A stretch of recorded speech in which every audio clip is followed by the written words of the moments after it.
Ah, sí.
Doctor Bernal, ¿cómo está?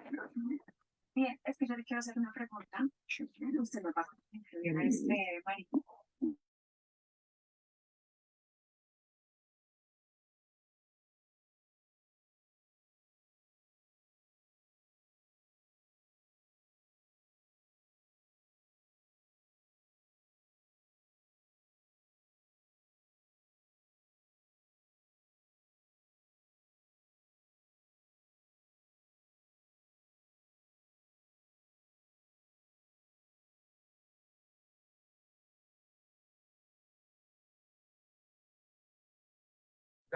Por lo que la comprensión moderna de estos ritos está limitada por este secreto.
Buenas noches, les saluda Lorena, asesora de consultoría internacional pública privada CIA.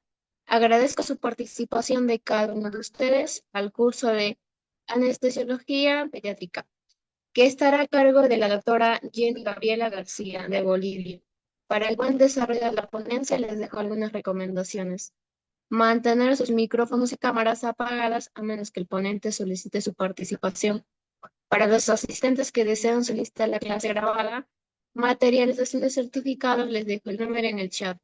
Cualquier duda o consulta le responderá el ponente al finalizar la ponencia. Buenas noches, doctora Jenny, le doy el paso a su ponencia.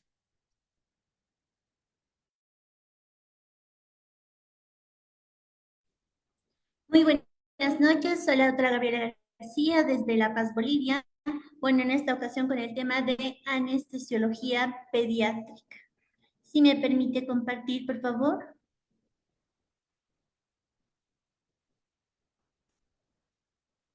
Listo, doctora, ya puede iniciar con su presentación. Perfecto, muchas gracias.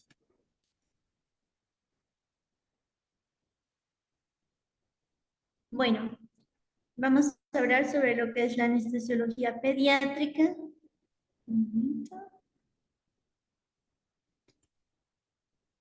Ya. Entonces, ¿cuáles van a ser los objetivos de esta charla, no? Van a ser las consideraciones anatómicas y fisiológicas, ¿no? Que tenemos en el paciente pediátrico. Tenemos que aprender a identificar los tipos de pseudoanestesia, conocer las características de los fármacos más comunes y los contextos clínicos en los que se van a utilizar, reconocer las complicaciones asociadas a la pseudoanalgesia y su manejo, importancia de la evaluación constante de la pseudoanalgesia. Entonces, vámonos con las consideraciones anatómicas. Vamos a ver primero el occipucio, ¿no?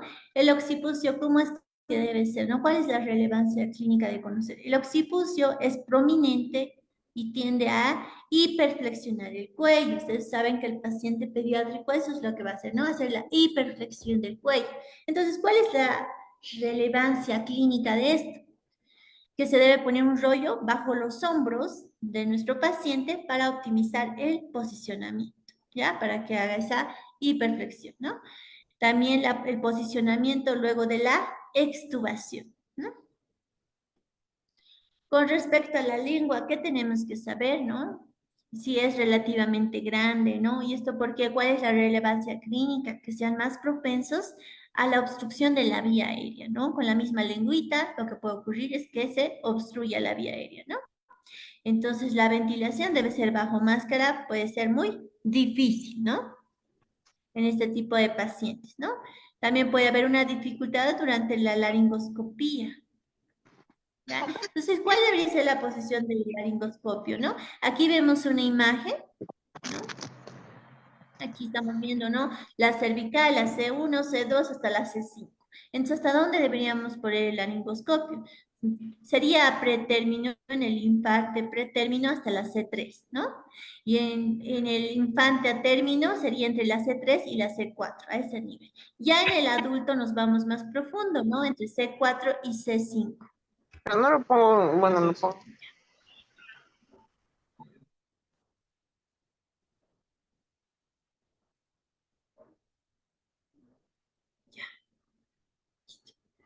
Entonces, ¿cuál es la relevancia clínica de esto?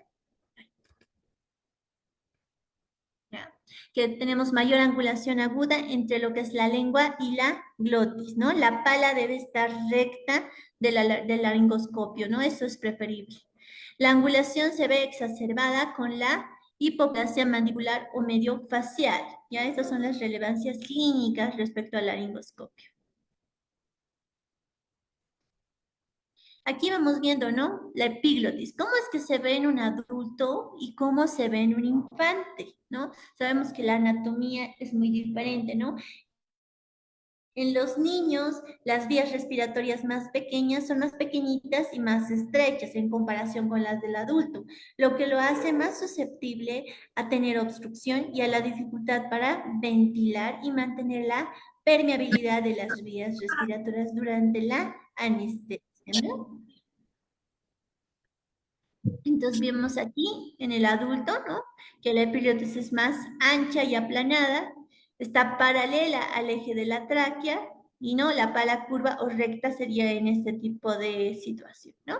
En este caso vamos a ver la diferencia con la que es un infante, ¿no? Tiene forma de una omega, ¿no? No tiene la forma de una omega, una angulación hacia afuera del eje de la tráquea, es flexible, ¿ya? Entonces, para esto necesitamos la pala recta para levantar la glotis.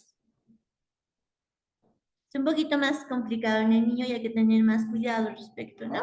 Vamos a ver las cuerdas vocales, aquí vamos a ver, ¿no? Que es la cabeza, ahí están los pulmones, ¿no? Esto es anterior, esto es posterior, aquí están las cuerdas vocales, esto sería en el adulto, ¿no? En el caso del infante, las cuerdas vocales están más oblicuas, si se dan cuenta, ¿no? ¿Ya? ¿Y cuál es la relevancia clínica de esta, no? El tubo endotraqueal puede atascarse en la comisura anterior, ¿ya? Entonces, este tubo endotraqueal por la porción posterior de las cuerdas vocales debe pasar, ¿no? Debe pasar por la porción posterior de las cuerdas vocales, ¿no? Entonces, puede haber un problema en particular con la intubación nasal, ¿no? Pero siempre tener en cuenta estas consideraciones anatómicas a la hora de poner el tubo endotraqueal. Aquí vamos viendo lo mismo, ¿no? Este tubo que simula que es la laringe, entonces vamos viendo, ¿no? Aquí está son los cartílagos tiroides, el cricoides, ¿no? Aquí vemos el del infante, que no es así como el del adulto. Noten la diferencia, que este va en forma de un cono, como les decía, es medio oblicuo, ¿no? Tiene forma de un embudo, ¿no? Este es el cartílago cricoides. Este tiene forma tubular y eso nos va a dar la apertura glótica. Entonces vamos viendo aquí, según el compromiso de la vía aérea, aquí está el infante, 4 milímetros, y 1 milímetro es edema, ¿no? 75% hay reducción del área transversa, y en este caso del adulto, 44% hay reducción del área transversal. ¿Cuál es el compromiso de la vía aérea entonces? Aquí vemos, ¿no? Como les decía, 4 milímetros, 1 milímetro de edema. Entonces vamos a ver el flujo a lámina, ¿no? Donde va a aumentar la resistencia en este caso, ¿no? Y el flujo es turbulento porque va a aumentar esta resistencia. Entonces vamos a hablar sobre el anillo cricoideo, ¿no? Decimos que este es más estrecho que la apertura glótica, esto en el caso del infante, ¿no? No hay una necesidad de tubo endotraqueal con manguito, ¿no? El tubo endotraqueal es ajustado, puede causar un Edema, ¿no? Como les decía, el edema, aquí está, ¿no? El edema de 1 milímetro, que se debería, ¿no? ¿Esto qué va a provocar? Va a afectar al flujo laminar, va a aumentar la resistencia y el flujo va a ser turbulento, a eso se refiere esto. Entonces puede haber un estridor en el paciente posterior a la extubación. Después de sacarle el tubo, va a tener un estridor el paciente porque le hemos provocado un edema, ¿no? Puede haber fuga menor a 30 centímetros de agua, entonces podemos utilizar este tipo, entonces hasta de 8 hasta los 10 años. ¿Ya? Entonces tenemos el tubo endotraqueal sin manguito. ¿Cuáles son sus ventajas y cuáles son sus desventajas? ¿No? Dentro de las ventajas tenemos a que el diámetro interno es más grande, ¿ya? Disminuye la resistencia de la vía aérea, disminuye el trabajo respiratorio. Se puede hacer la succión de las secreciones, nos puede ayudar a eso, ¿no? Y tiene menor lesión mucosa, entonces este es mucho más accesible, mucho mejor para los niños. Ahora, ¿pero cuáles son las desventajas? En múltiples laringoscopías se puede producir un trauma laringio. Hay imposibilidad de ajustar la fuga, necesidad de reintubar en un paciente crítico, ¿no? Y sin protección frente a la aspiración. Puede requerir, ¿no?, más altos, volúmenes más altos, contaminación en sala de operaciones, medidas inexactas, ¿no? Entonces, todas estas son las desventajas del tubo endotraqueal sin manguito. Vamos a seguir viendo esto, ¿no? Otra, limita las laringoscopías, es decir, que tiene menor trauma laringio, ¿no? Inducción en la secuencia rápida. Es verdad, nos va a ayudar mucho más rápido. Habilidad de ajustar la fuga frente a los cambios en la complianza pulmonar, es decir, la paroscopía o trasplante hepático, ¿no? Tenemos que va a disminuir muchas de estas, ¿no? El riesgo de aspiración, la polución en sala de operaciones, la confiabilidad, ¿no? Y también nos va a afectar el diámetro interno, porque el diámetro interno es menor, va a aumentar la resistencia en la vía aérea. Aumenta el trabajo respiratorio, puede ser la aspiración muy dificultosa y la lesión mucosa por el manguito, ¿no? Es lo que llamamos el croup post-extubación. Croup, ¿no? Entonces este paciente va a tener un croup. Entonces vamos viendo el tubo endotraqueal con manguito y el sin manguito hemos visto, ¿no? Entonces se prefiere en los niños utilizar el sin manguito, ¿no? Porque nos va a disminuir la resistencia de la vía aérea, disminuir el trabajo respiratorio, pero también podemos utilizar esta, ¿no? Igual. ¿Por qué? Porque también tiene ventajas y desventajas, ¿no? Las ventajas, menor trauma laringio, ¿no? Entonces nos ayuda en algunas cosas, ¿no? Y el tamaño del tubo endotraqueal. Entonces vamos a ver la edad según el peso, ¿no? Al principio son muy pequeñitos nuestros neonatos, ¿no? Vamos a ver. 100 gramos, cuando pesa 1000 gramos, podemos utilizar un diámetro de 2.5, ¿no? De 1000 a 2500 gramos, uno de 3. Un neonato de neonato hasta los 6 meses, de 3 a 3.5. Desde los 6 meses al año, de 3.5 a 4. Y de 1 a 2 años, de 4 a 5 milímetros. Y mayor a 2 años, utilizamos la edad, se suma más 16 y se divide sobre 4 y eso nos va a salir el tamaño en milímetros del manguito, no diré del tubo endotraqueal sin manguito. Aquí tenemos el con manguito, pero este con manguito ya lo utilizamos cuando ya es neonato, ya no antes. Con manguito podemos utilizarlo desde que es neonato hasta los 6 meses. Entonces aquí vean los milímetros del diámetro que debería tener el tubo endotraqueal. Entonces hacemos esta prueba, ¿no? Edad dividida entre 4 más 3.5 o 3, ¿no? Esto puede requerir uso de tubo sin manguito, ¿no? Entonces, los pacientes pediátricos no pueden comprender las situaciones que están involucradas, ¿no?, en el diagnóstico y el tratamiento de la enfermedad que los aqueja. Ellos no van a entender lo que está sucediendo a su alrededor, ¿no? Puede haber falta de cooperación, ¿ya?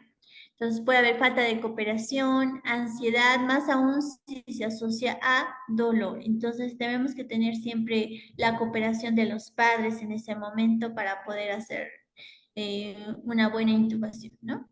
Es importante que el paciente no recuerde la experiencia como algo traumático, ¿no?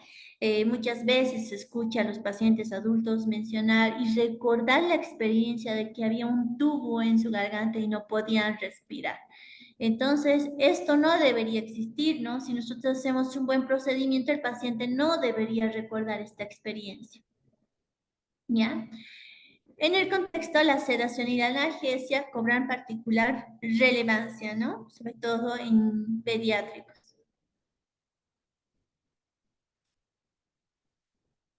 ¿Qué nos va a jugar en contra a la hora de hacer una anestesia en un paciente pediátrico? Los niños pequeños no sienten dolor, su memoria para el dolor es corta, demora en enmascarar síntomas de la enfermedad, miedo a efectos adversos de fármacos. Entonces, no tenemos esta afirmación segura, ¿no? Porque el bebé o el neonato no nos va a decir, ¿no? Si siente dolor solo va a llorar porque se va a asustar, no sabemos si lo estamos haciendo bien y eso nos juega mucho en contra.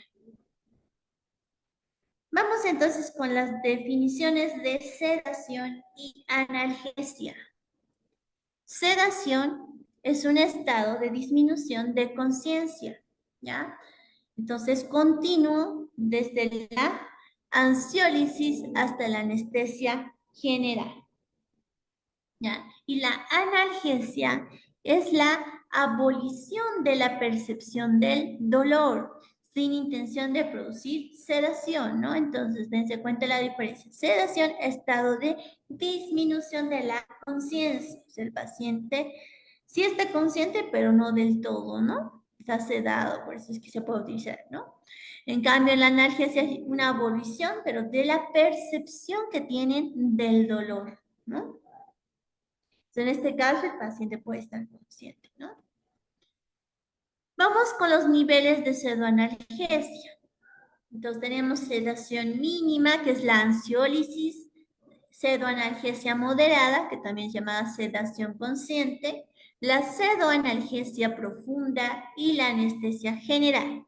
¿Ya? Entonces vamos a ver cómo es su respuesta, si afecta vía aérea, ¿no? Cómo es la ventilación y cómo es que afecta la función cardiovascular. Entonces vamos a ver. Dentro de la sedación mínima, que sería la ansiólisis, vamos a ver que la respuesta es normal a una estimulación verbal, es decir, que vamos a poder hablar con nuestro paciente, ¿ya? La vía aérea no se afecta, ¿ya? La ventilación va a ser espontánea, no se va a afectar, y la función cardiovascular tampoco se afecta, ¿ya? Entonces estamos en sedación mínima, ansiólisis. Vamos con la pseudoanalgesia moderada o sedación consciente, como se la llama también. Esta va a tener una respuesta voluntaria a un estímulo táctil o verbal, es decir, que el paciente puede reaccionar cuando nosotros le estamos hablando o le hacemos algún toque, le vamos a decir, duele aquí, entonces se puede, ¿no? Estamos en pseudoanalgesia moderada. Dentro de la vía aérea, vamos a ver que no requiere intervención. ¿Ya? Y la ventilación va a ser adecuada, la función cardiovascular en general se mantiene, ¿ya? Entonces, vemos que no hay afectación de la función cardiovascular. Vamos con la pseudoanalgesia profunda, vamos a ver la respuesta ahí, pero frente a un estímulo repetitivo o doloroso. Entonces, estamos viendo aquí con el Glasgow, ¿no? Entonces, vamos aquí, ¿no? Frente al estímulo repetitivo doloroso, solo va a sentir al estímulo doloroso. ¿Ya? Respuesta, va a responder. Dentro de lo que es vía aérea, puede requerir una intervención, sí. Dentro de la ventilación espontánea puede ser inadecuada, ya puede que no haga buena ventilación, ¿no? Y dentro de la función vascular se mantiene, ¿ya? Entonces vámonos con la anestesia general, ¿ya? Dentro de la anestesia general, la respuesta va a ser no hay respuesta al estímulo, ya no va a haber una respuesta a ninguno de los estímulos, ya sea verbal, táctil, ¿no? Doloroso, no hay respuesta al estímulo. Dentro de la vía aérea está totalmente, requiere intervención, por eso se la tiene que poner, ¿no? Oxígeno. Vamos con la ventilación, igual frecuentemente está inadecuada, ¿ya? Dentro de la función cardiovascular sí puede alterarse en la anestesia general, ¿no? Recordemos, ¿no? Recordemos que el corazón de un niño tiene una frecuencia cardíaca más alta y una menor reserva cardiovascular, ¿no? En comparación con la del adulto. Por lo tanto, son más sensibles a los efectos de los agentes anestésicos que pueden deprimir la función cardíaca. Ya, recordar siempre esto, ¿no?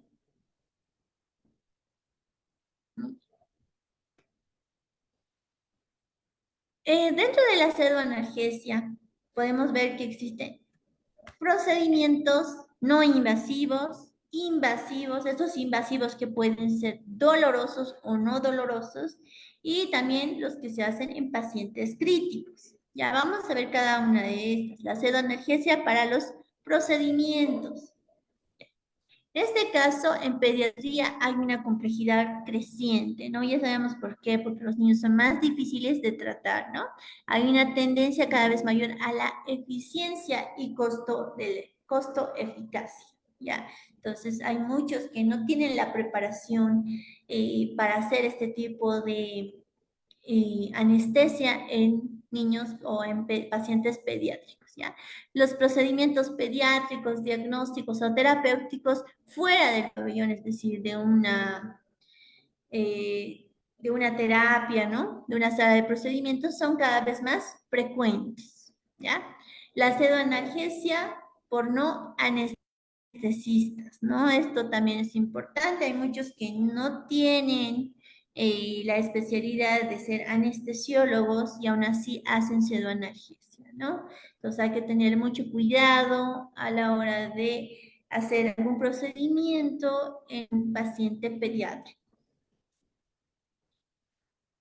¿Cuál es la evaluación previa que debemos hacer a un paciente pediátrico, no? Primero la anamnesis, que ya lo conocemos, ¿no? Hacer toda la anamnesis, hacer el examen físico general, ver los factores de riesgo que podría tener nuestro paciente. El ayuno es importante, líquidos claros, 2 horas por lo menos, ¿no? Leche materna, 4 horas antes, fórmula, comida liviana, 6 horas antes. Esto siempre recordar a los padres y hacer que se cumpla, ¿no? Información a los padres, siempre, ¿no? Hacer llenar el consentimiento informado, que nosotros sabemos que es un documento médico legal, que a la hora de que haya algún problema, este nos pueda ayudar.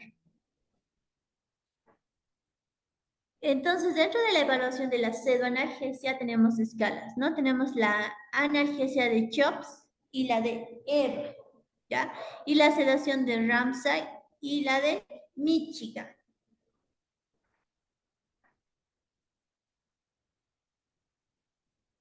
Entonces, aquí tenemos la escala de CHOPS.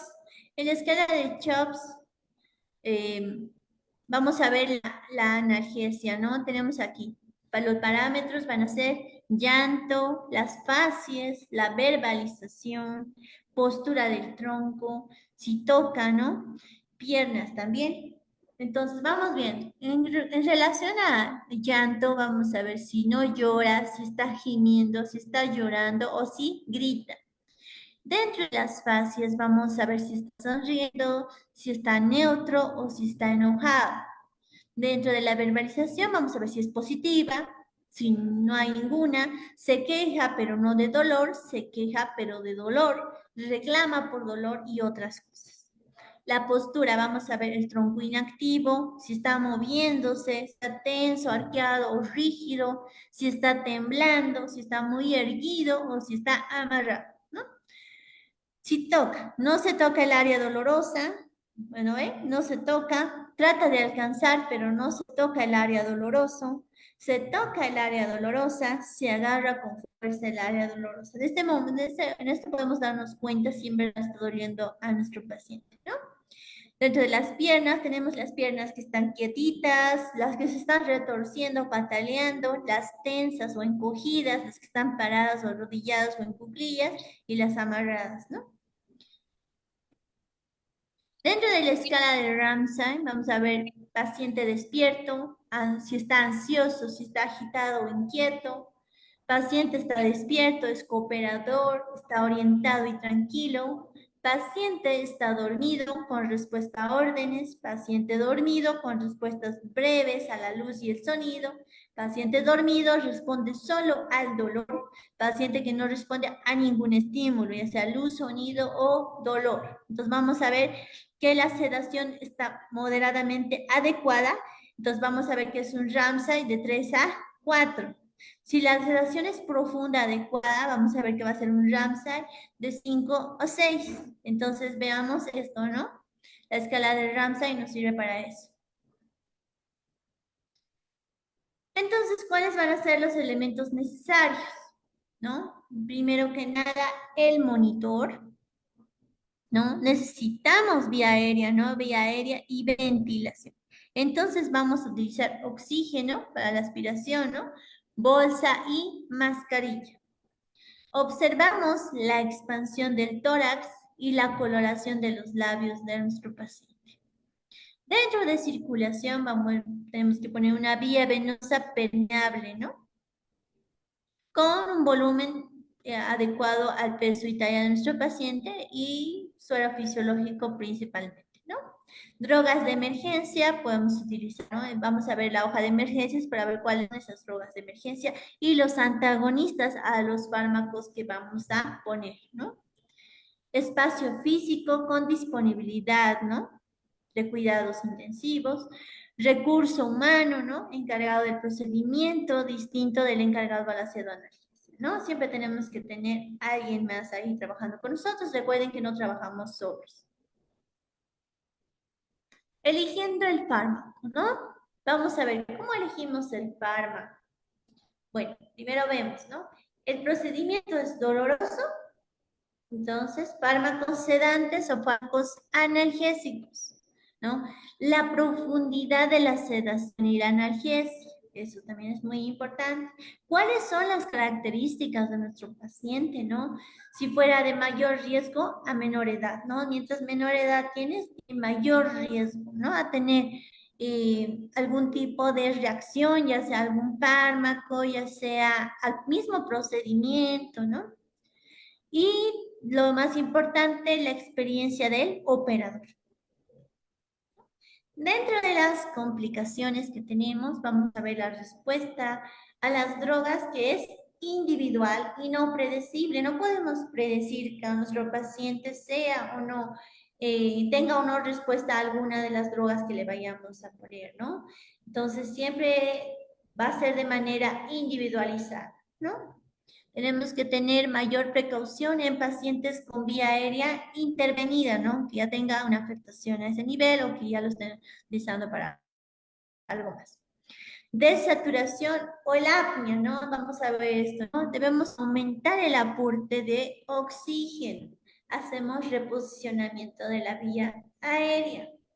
Aspiración de las secreciones, siempre es muy importante, y ventilación a presión positiva, ¿ya? Muy bien, vamos con los fármacos. ¿Qué fármacos conocemos, no? Dentro de los sedantes vamos a tener al hidrato-cloral, a las benzodiazepinas como el midazolam, el lorazepam, el propofol. Dentro de los anestésicos, principalmente a los AINES, ¿no?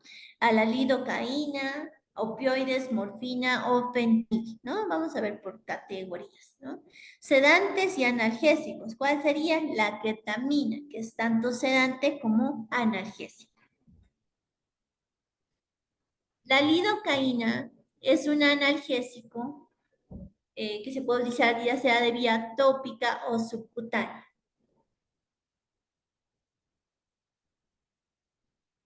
¿Ya? La presentación es viene a 2%, una dosis máxima se puede poner de 5 miligramos por kilogramo peso. El hidrato cloral es un sedante. ¿Cuál es el mecanismo de acción? Bueno, aún está desconocido. El inicio de acción va a ser variable de 30 minutos. La duración efecto también va a ser variable de 90 minutos.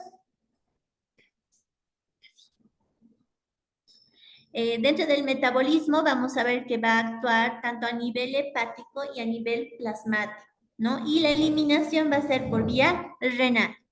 Dentro de los efectos adversos tenemos que puede ocurrir una obstrucción de las vías aéreas y depresión respiratoria. Las dosis puede ser de 30 a 100 miligramos, kilogramo peso, vía oral o vamos a ver las benzodiazepinas. Las benzodiazepinas, que son los sedantes, su mecanismo de acción es un agonista receptor del GABA, tiene un metabolismo a nivel hepático y su eliminación va a ser renal. Dentro de los efectos adversos tenemos la depresión respiratoria y la hipotensión. Entonces, tener mucho cuidado, ¿no?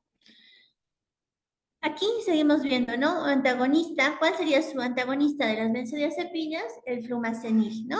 Las dosis van a ser de 0.01 miligramos por kilogramo endovenoso. El inicio de acción va a ser de 1 a 2 minutos y va a tener una duración menor a 60 minutos, ¿ya? Dentro de las reacciones adversas pueden ser convulsiones, ¿no? Aquí tenemos el midazolam. El midazolam, su inicio de acción va a ser a los 2 minutos. La duración del efecto es de 45 minutos a 1 hora. Las dosis es de 0,1 miligramos por kilogramo peso intravenoso o 0.2 a 0.4 miligramos por kilogramo, ¿no? Y tiene un efecto, puede tener un efecto para bajar. Vamos con el lorazepam. El lorazepam tiene un inicio de acción de 1 a 3 minutos, una duración del efecto de 6 a 8 horas y la dosis de 0.1 miligramos por kilogramo endovenoso. Y dentro de lo que son los opioides, los analgésicos, ¿no? Son analgésicos. Estos van a tener un efecto sedante en dosis altas, ¿ya? El mecanismo de acción, bueno, son agonistas receptores opioides del sistema nervioso central. Tiene un metabolismo a nivel hepático. La eliminación es por vía renal. Dentro de los efectos adversos que tenemos con los opioides, va a ser una depresión respiratoria, puede haber hipotensión, puede existir náuseas, puede existir vómitos e incluso una retención urinaria.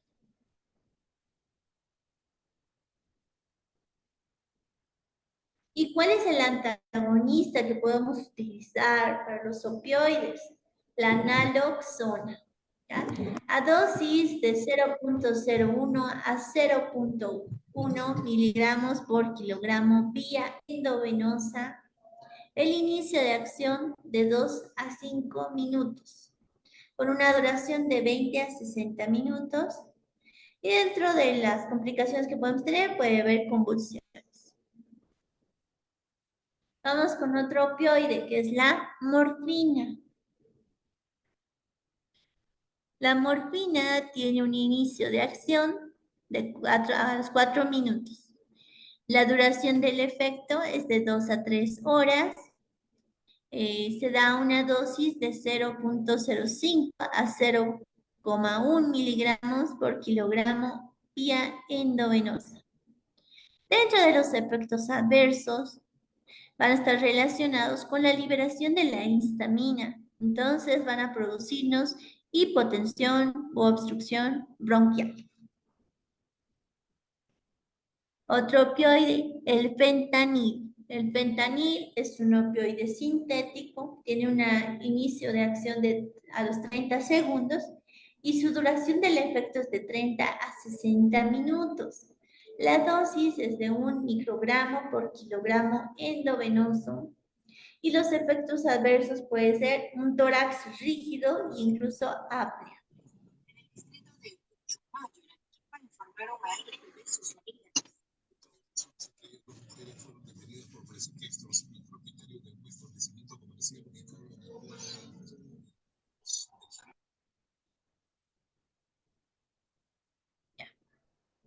Vamos con la ketamina. La ketamina es un sedante y analgésico, ¿no? Como les decía, tiene ambas acciones. Es un agente disociativo, para producir nistagmos, mantiene los reflejos protectores de la vía aérea, tiene un mecanismo de acción antagonista, ¿ya? Y el inicio de acción es de 30 segundos, es decir, va a actuar a los 30 segundos por vía endovenosa, 4 minutos intramuscular. A los 4 minutos sería intramuscular. La duración del efecto es un anestésico, ¿no? Anestésico a los 10 minutos, disociativo a los 30 minutos, ¿ya? Y el metabolismo va a ser a nivel hepático con una eliminación a nivel renal.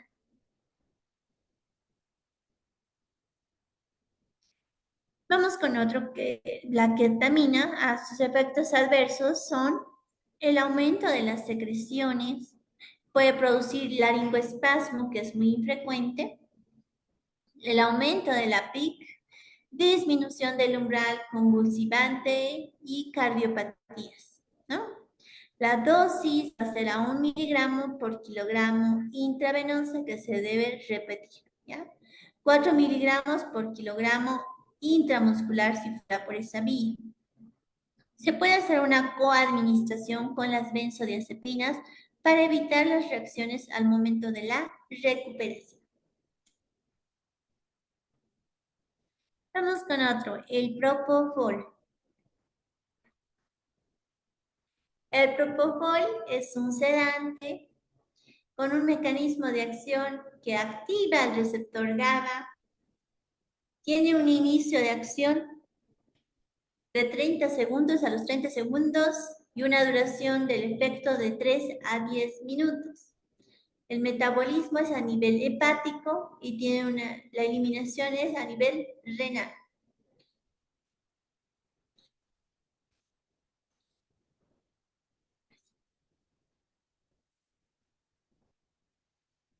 Dentro de los efectos adversos tenemos depresión respiratoria, apnea e hipotensión. Puede ocurrir un dolor al infundir, ¿no? Este medicamento, entonces se debe diluir con lidocaína endovenoso, 1 miligramo por kilogramo, máximo hasta 10 miligramos. La dosis debe ser de 1 miligramo por kilogramo endovenoso y se debe repetir. Dentro de las contraindicaciones tenemos que el paciente tenga alergia al huevo o a la soya. ¿Ya? Dentro de la precaución, que tenga hipertriglicidemia, ¿no? Que puede producir una emulsión lipídica o en casos de pancreatitis, ¿no? Tener mucha precaución en estos casos. Controversia, el propofol por no anestesistas, ¿no? ¿Cuáles van a ser las combinaciones más utilizadas? Tenemos almidazolam con la ketamina, ¿no? Que se debe instalar un catéter venoso central, o puede ser por drenaje pleural en casos de biopsia, ya sea hepática, renal, muscular, también en casos de hacer un mielograma, ¿no? Y el midazolam con la morfina o midazolam con el fentanil, ¿no? En casos de punción lumbar. El propofol con la lidocaína local, como les mencionaba al principio, ¿no?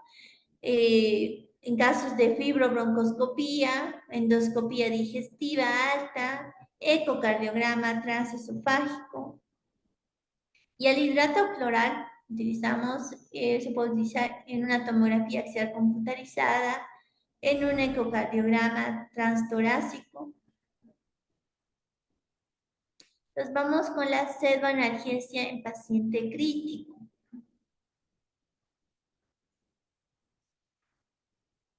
Entonces vamos a ver que el paciente en ventilación mecánica, ¿qué va a tener? Va a haber ansiedad, miedo, estrés, dolor, ¿ya? Puede haber una sincronía del paciente con el ventilador, una disminución del consumo de oxígeno. No existe evidencia sobre la droga o combinación de fármacos más segura o más eficaz en este tipo de pacientes. Vamos a ver que la sedoanalgesia puede ser insuficiente o excesiva. La sedación excesiva es la más frecuente.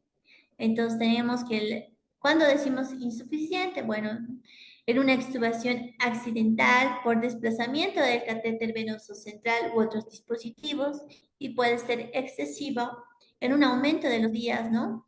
Y la estadía en terapia, mayor compromiso hemodinámico, mayor incidencia, ¿no?, del síndrome de deprivación, el delirio, enfermedades neuromusculares, ¿no? Y como les reitero, la sedación excesiva es la más frecuente. ¿Cómo optimizamos la sedoanalgesia en el paciente crítico? Con los métodos de evaluación de la sedoanalgesia, ¿no? Los protocolos de sedoanalgesia con establecidas que nos van a ayudar a la hora de hacer esta sedoanalgesia en este tipo de pacientes. En adultos, la suspensión diaria de la sedoanalgesia. Si existe agitación, además de sedación insuficiente, debemos considerar, ¿no? ¿Qué debemos considerar? Considerar los parámetros. Tenemos que considerar los parámetros ventilatorios inadecuados. Tenemos que considerar las secreciones que tiene y el dolor que éste presenta. ¿Cómo hacemos la evaluación de la sedoanalgesia? Bueno, podemos utilizar métodos fisiológicos, ¿no? El BIS, escalas de evaluación, ¿no? El Comfort B, la escala de Ramsay, agitación y sedación de Ricker, SAS, la agitación y la sedación de Rimonge, ¿no? Que es el RASH, ¿no? Aquí vamos con el método objetivo índice biespectral o BIS, ¿ya? Como les decía al principio, ¿no? Entonces, en este caso vamos a ver que hay un análisis matemático de los segmentos, ¿no? Entonces vamos a ver de 40 a 60, vamos a decir que es una sedación profunda. Esto es en el electrocardiograma, ¿no? Electroencefalograma, perdón. Y de 60 a 80, sedación moderada. Mayor a 80, vamos a decir que hay sedación superficial, ¿ya? Entonces, dentro de este método no se distingue el sueño normal de un inducido por drogas. Es modificable con temperaturas, con marcapasos o en adultos con anestesia general. Vamos con la escala de confort. La escala de confort, bueno, vamos a valorar estos parámetros, ¿no? Alerta, la agitación que este tiene, la respuesta respiratoria, los movimientos, el tono muscular, la tensión facial, la presión arterial y la frecuencia cardíaca, ¿no? Y estos se valoran de 1 a 5. Entonces, 1, mayor sedación, 5, menor sedación. Sedación excesiva, decimos de 8 a 16. Sedación óptima de 17 a 26 y sedación insuficiente de 27 a 40.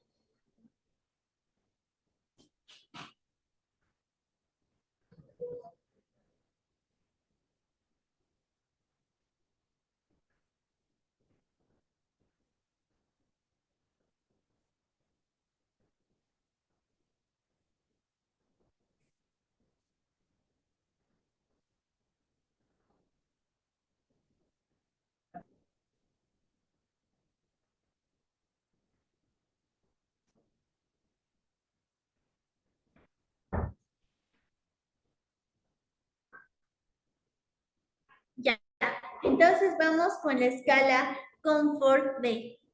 En la escala Comfort B vamos a ver estos 6 puntos, ¿no? Lo que es la alerta, la agitación, la respuesta respiratoria, los movimientos, el tono muscular y la tensión facial. ¿Ya?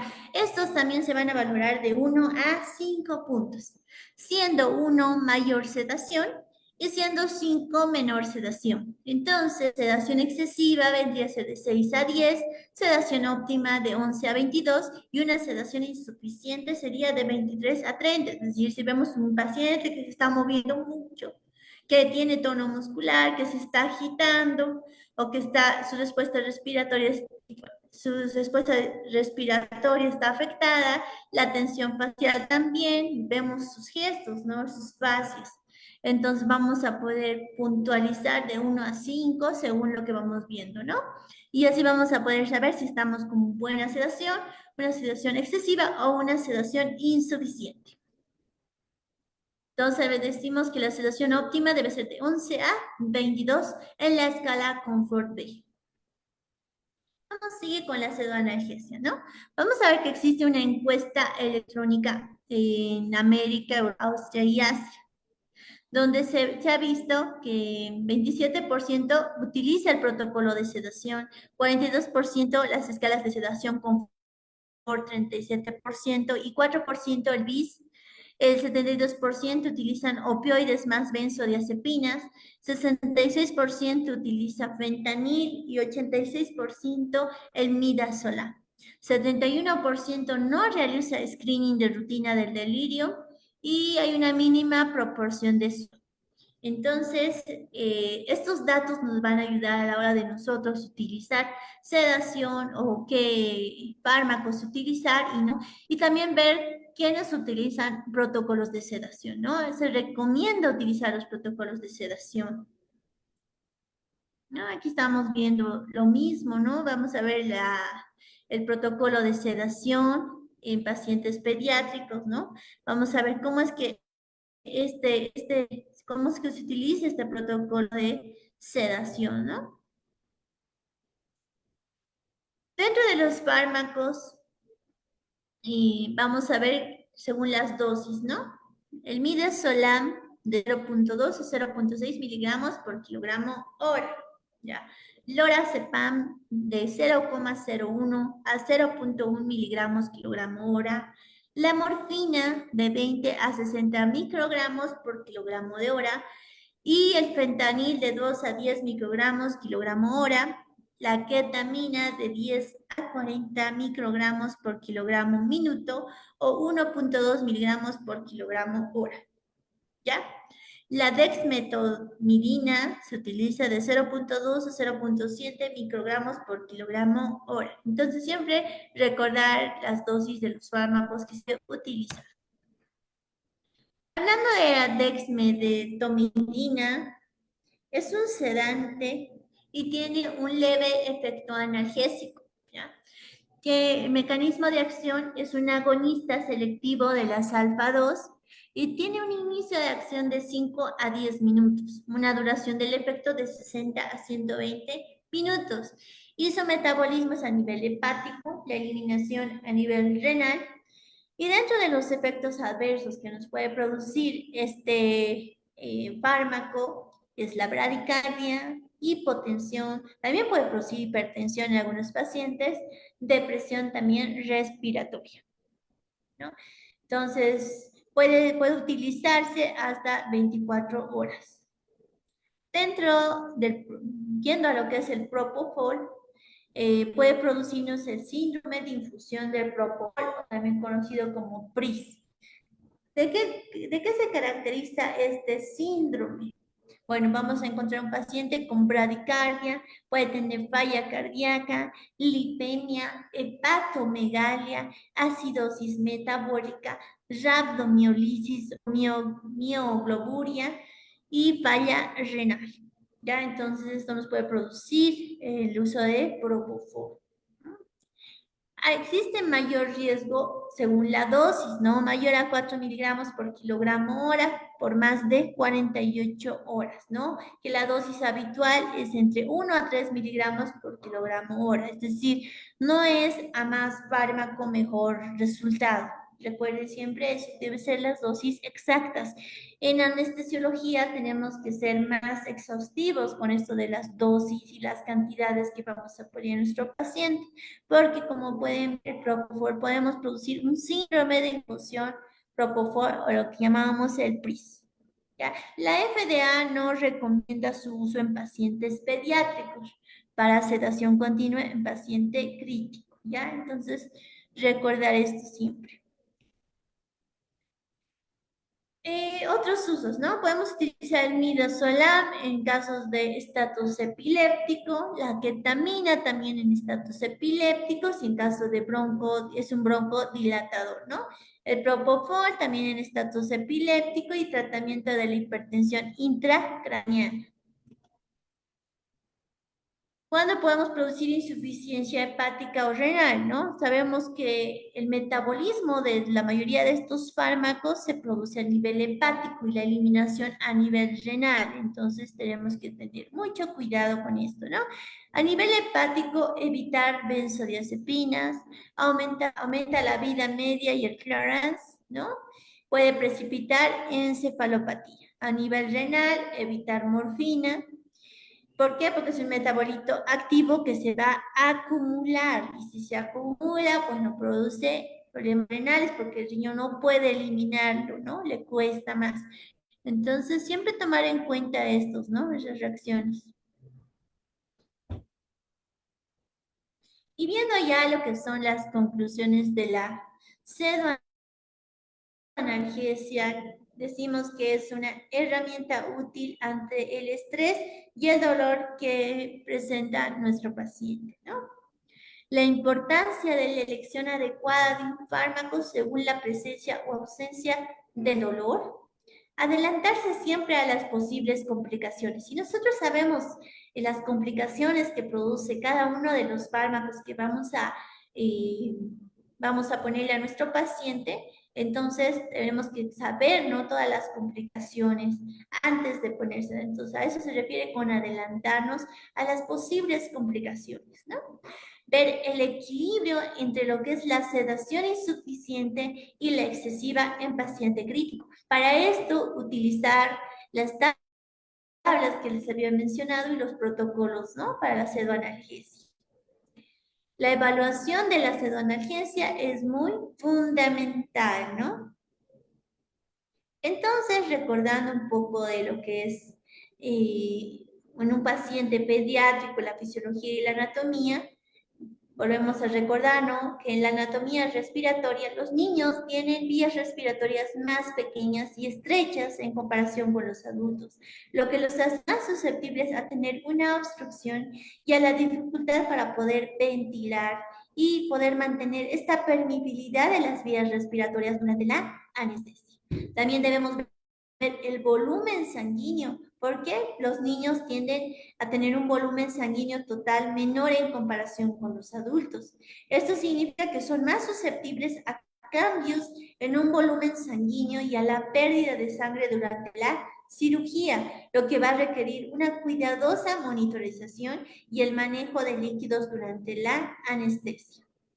Dentro también tenemos que ver la función cardiovascular. El corazón de un niño tiene una frecuencia cardíaca más alta y una menor reserva cardiovascular, ¿no?, en comparación a la de un adulto. Por lo tanto, son más sensibles a los efectos de los agentes anestésicos que pueden deprimir la función cardíaca. Y dentro de lo que es el metabolismo y la eliminación de los fármacos, la tasa metabólica de los niños es más alta que la de los adultos, lo que puede influir en la velocidad de la metabolización y la eliminación de los fármacos anestésicos. De ahí la importancia de conocer esos efectos adversos que puede producir cada uno de estos fármacos, ¿no? Requiere de ajustes de dosis de los medicamentos utilizados en la anestesia pediátrica, ¿no? Y también podemos ver que dentro del sistema nervioso central, el sistema nervioso central de un niño está en desarrollo, ¿no? Lo que puede influir en una respuesta a aquellos fármacos anestésicos y en la susceptibilidad a los efectos adversos, como tener una neurotoxicidad en el paciente, ¿no? También la temperatura corporal, porque los niños tienen una mayor relación superficie corporal a volumen. Entonces, esto los hace más susceptibles a la hipotermia durante la anestesia. Entonces, es importante mantener una temperatura corporal adecuada para prevenir complicaciones, ¿no? Recordar que es muy importante conocer la fisiología y la anatomía de un paciente pediátrico, porque presentan diferencias significativas en comparación con los adultos, lo que requiere un enfoque específico y cuidadoso en la administración de anestesia, tanto en niños, para garantizar su seguridad y bienestar durante todo el procedimiento. Bueno, eso vendría a ser todo con respecto a la charla del día de hoy. Espero que se haya entendido. Si tienen preguntas, por favor, por el chat.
Bueno, recuerden que todo el material, las diapositivas y el material de donde se puede sacar mayor información sobre lo que es anestesiología pediátrica, lo pueden pedir a los números que se encuentran ahí en la imagen para poder tener tanto la certificación, materiales de estudio y las clases grabadas, ¿no? Comunicarse con esos números. Soy la doctora Gabriela García. Un saludo desde La Paz, Bolivia. Muy buenas noches.